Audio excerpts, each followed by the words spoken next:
Jamhuri ya Muungano wa Tanzania, kazi iendelee. Kazi na utu. Sasa tuendelee kumshukuru sana Mwenyezi Mungu kwa namna ambavyo ameendelea kutubariki, kutuwepa afya na nguvu, lakini tuendelee pia kushukuru katika kila mipango ambayo tunapanga tunaweza kuitekeleza vizuri sana.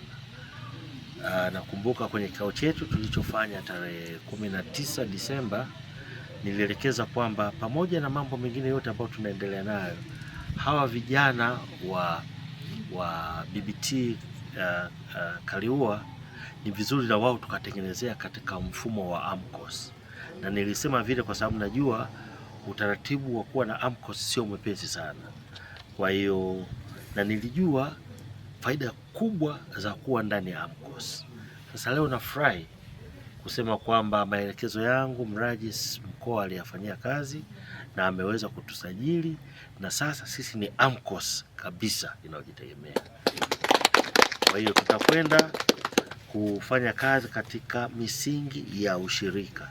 Hii itatusaidia namna nzuri ya kuweza kupanga vikao vyetu.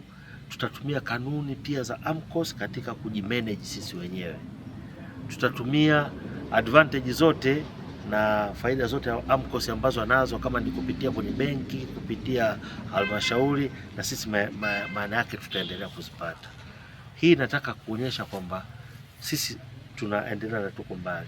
Kwenye upande wa vitendea kazi kama mnavyoona, tayari tuna matrekta ya kueleweka. Heka zetu 16,000 lazima tuhakikishe mwaka huu tunatayarisha na tunalima na tunaanza.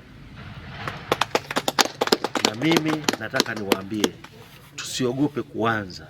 Tuanze. Kama kuna marekebisho madogo madogo tutaendelea kurekebisha kwa kadri tunavyozidi kwenda huko mbele. Tusitegemee tuanze alafu tupatie kwa 100%, lakini pia hatuwezi kukosea kwa zaidi ya 20%. Tuanze kwenye kila jambo ambalo tutakuwa tunaona linahitaji marekebisho kidogo. Tuna vikao vyetu sasa, tuna uongozi wetu sasa, tutakuwa tunakaa na tunarekebisha moja baada ya nyingine kwa kadri tunavyozidi kuendelea.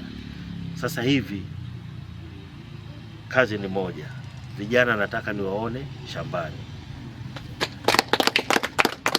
Kazi na utu. Kila la heri.